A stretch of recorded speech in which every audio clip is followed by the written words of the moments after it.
오늘 말씀의 제목은 은혜가 더욱 넘쳤느니라가 되겠습니다. 전화위복이라고 하는 사자 성어가 있습니다. 화가 변하여 복이 된다고 하는 의미입니다. 누구나 다 알고 있는 이야기입니다. 영어로는 turn a misfortune into a blessing 이라고 말할 수 있습니다. 사실 사람이 어려운 일을 당할 때 별의별 생각이 다 들 것입니다. 그러나 지내놓고 나서 보면 그 어려움이 내게는 오히려 분발할 수 있는 기회가 되어서 오늘에 이르게 되었다고 볼 수 있다는 겁니다. 시편 기자여 이스라엘의 두 번째 왕이었던 다윗 왕은 왕이 되기 전에는 아버지와 형들로부터 무시를 당하였습니다. 왕이 된 후에는 장인이었던 사울 왕의 핍박, 그리고 자기의 아들들이었던 암논과 압살롬으로부터 인하여 고통을 많이 겪었습니다. 그러나 시편 30편 11절에 보면 이런 고백을 남겨주고 있습니다. 주께서 나의 슬픔을 변하여 춤이 되게 하시며 나의 베옷을 벗기고 기쁨으로 띠우셨나이다. 여러분, 이런 축복이 여러분의 삶에 나타나게 되기를 간절히 소원합니다. 어떤 상황에서든지 다윗 왕은 하나님을 바라보면서 그 하나님을 의지했던 신앙의 사람입니다. 그리고 그럴 때 하나님께서는 다윗으로 하여금 춤추게 하시고 기쁨을 얻도록 역사해 주시게 되었다는 겁니다. 오늘 본문 20절을 보니까 인류를 위하여 하나님의 위대한 반전의 역사가 나타나고 있는 것을 볼 수가 있습니다. 그러나 죄가 더한 것에 은혜가 더욱 넘쳤나니. But where sin increased, grace increased all the more. 죄가 더하여졌지만은 하나님의 은혜는 더욱 넘치게 되었다. 더욱 넘치는 이 하나님의 은혜가 우리 모두에게 부어지게 되기를 예수님의 이름으로 간절히 축원합니다. 16절 17절 말씀을 먼저 살펴보겠습니다.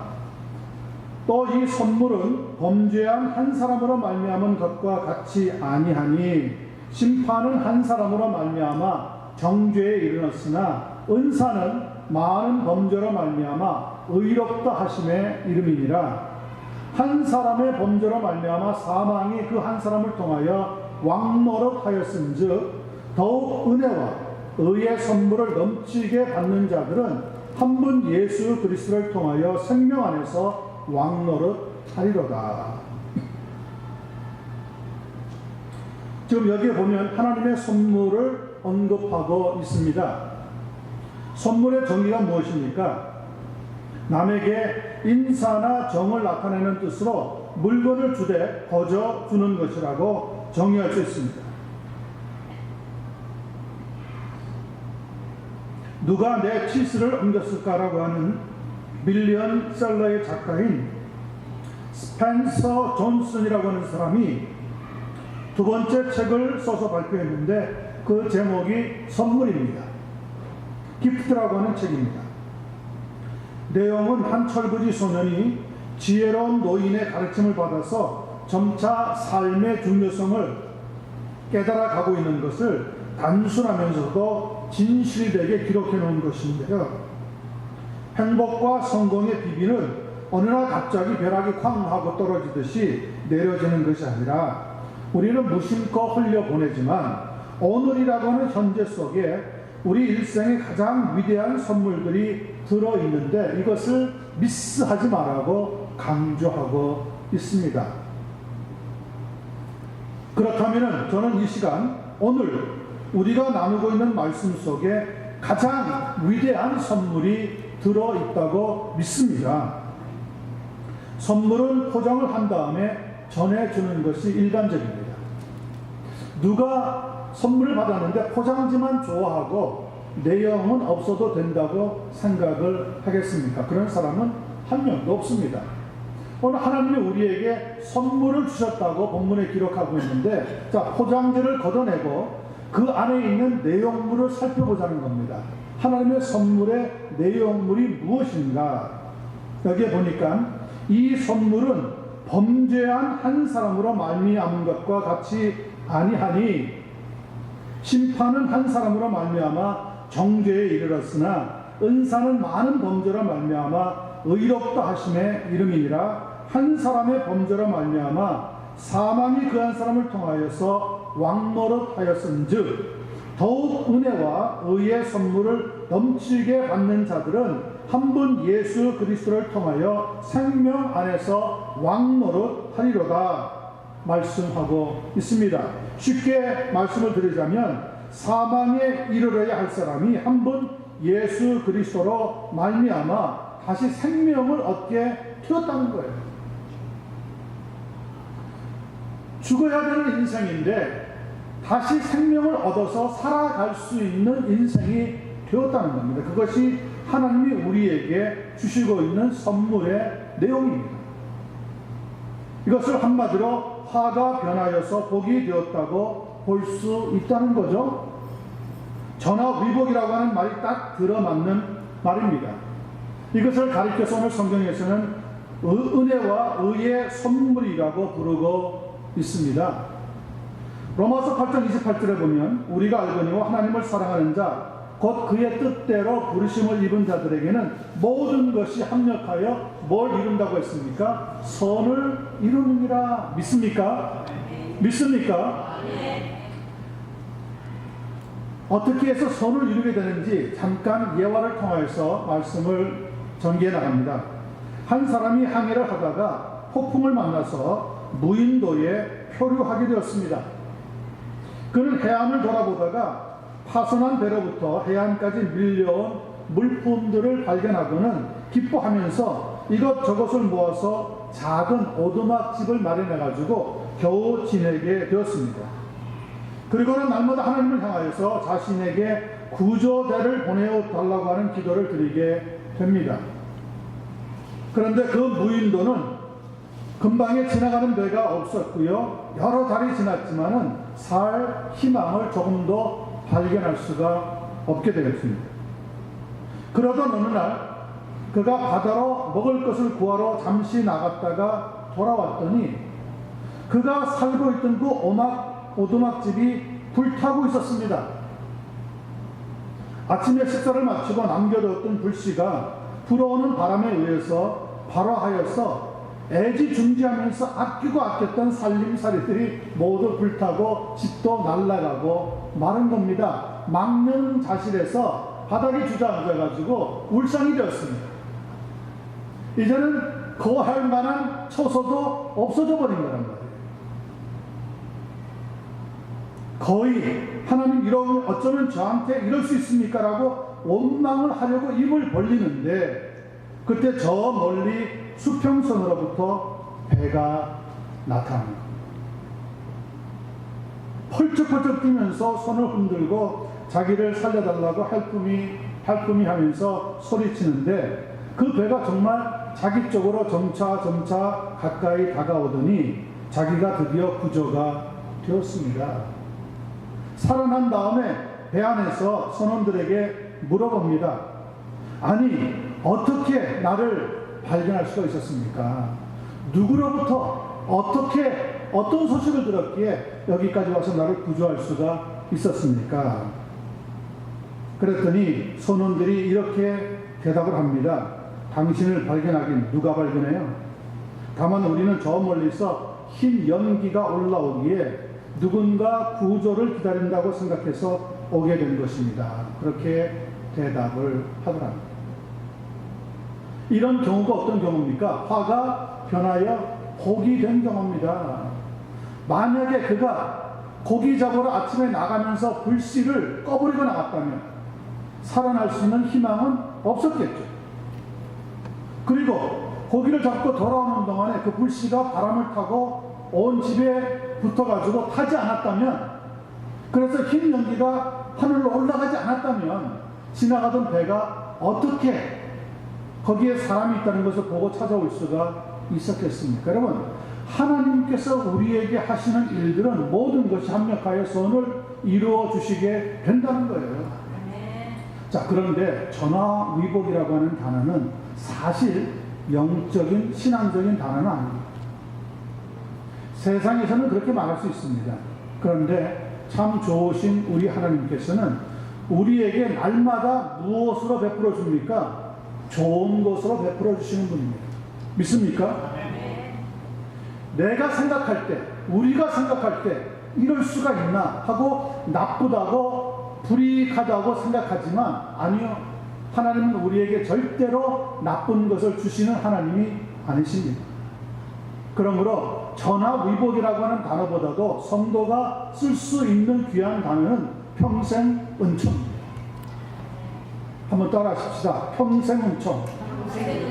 하나님은 우리에게 평생의 은총을 베풀어 주시는 귀한 하나님인 것을 분명히 믿으시게 되기를 간절히 소원합니다.